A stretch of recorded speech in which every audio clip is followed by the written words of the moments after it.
Shalom, shalom, family, and welcome back. This is Brother Maurice. Let's talk about the coming and the current destruction. A lot of people, family, believe that these things are coming from the Father. But what we have to understand is the Father wants us all to come together. And family, He wants us all to come together in love.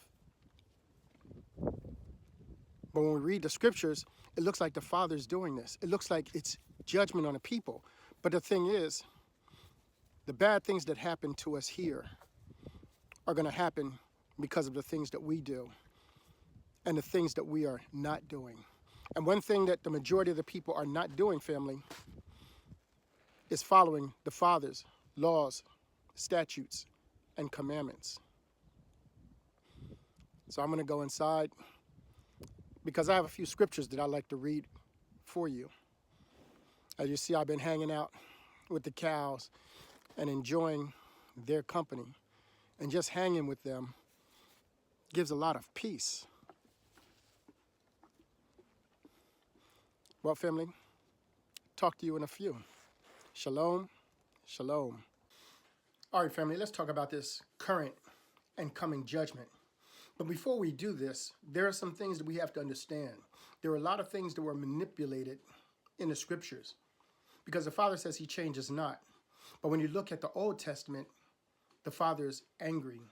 The Father's vengeful. The Father has hate. But then when we look at the New Testament, we see something different with love. Christ said, when you've seen the Father, when you've seen Him, you've seen the Father. With Christ, did you ever see anger or judgment or hate? Did you ever see Christ condemn people to a hell, a burning fire? So we have to understand that there were things that took place. Now, the Father did say that things were going to take place, but the things that He said were going to take place was because of our disobedience. And in our disobedience, the Father was not going to be there to take care of us. Because when we don't follow the Father's laws of love, then we open ourselves up to follow Satan. And then we're in the hands of Satan. And he can do whatever he wants to do with us. So a lot of things that we see taking place are taking place because we're not showing people love. We're not showing charity. We're not treating people the way that we want to be treated. And therefore, we have been in the hands of Satan. Now, when the Father proclaimed things were going to take place, there were proclamations. They were not curses. But the wicked put in the scriptures that they were curses, and that was because they chose to have them. But there were proclamations of what would happen. And we can see this in the book of remembrance of Melchizedek.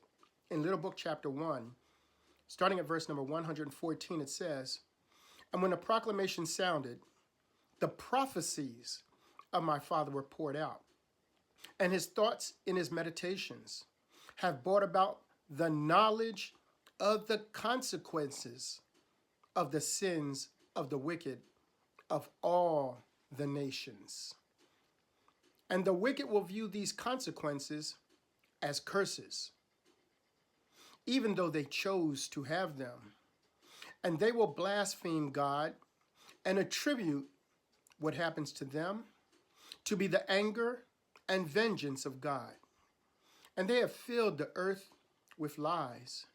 And they have crafted acts of darkness and spread them abroad through the authority of the leaders of nations.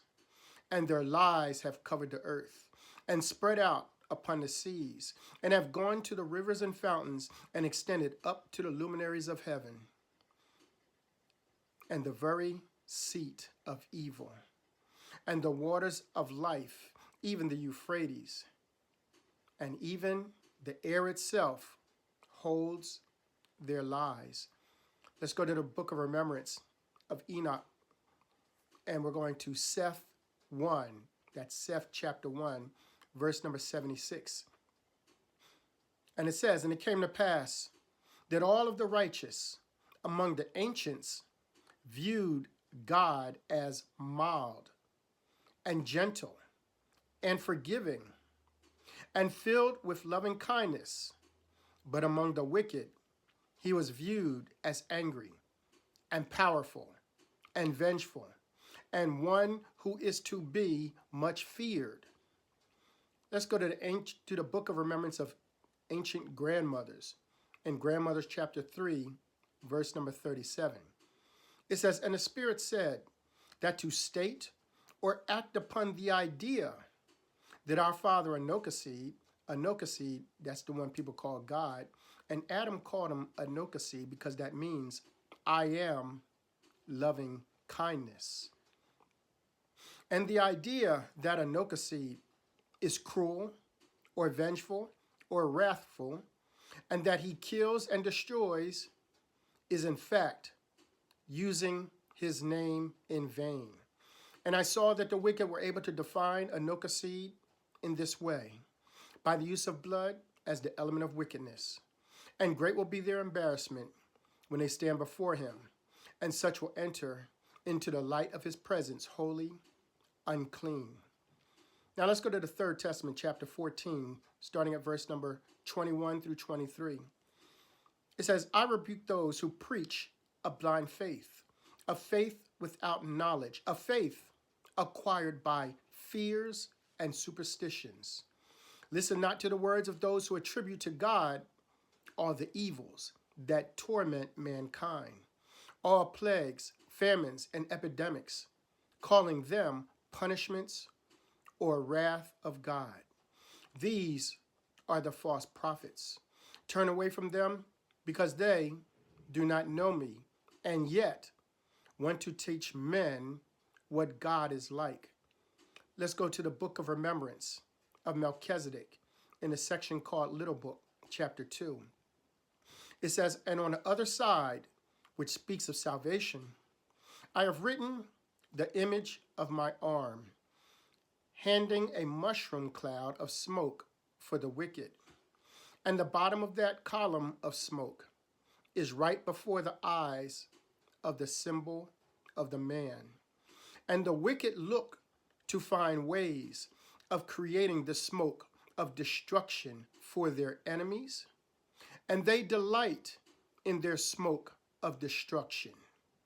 And all they have ears for is to hear the sounds of death.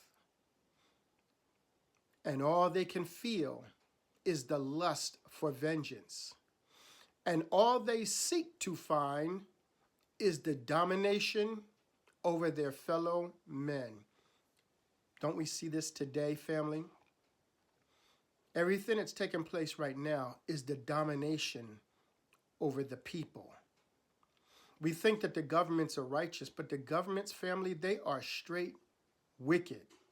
The things that we see that took place in Paradise, California, the things that took place in Lahaina, the things that took place in Houston, in North Carolina, in Tennessee, in Richmond, Virginia, and now what's going on over in California with all the fires.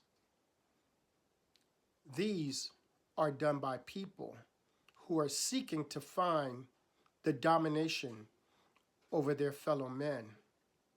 Now, in the Apocalypse of Abraham, chapter 30, it talks about the 10 plagues. And when we come back in part number 2, we're going to address these plagues. Shalom, shalom. I love you, family.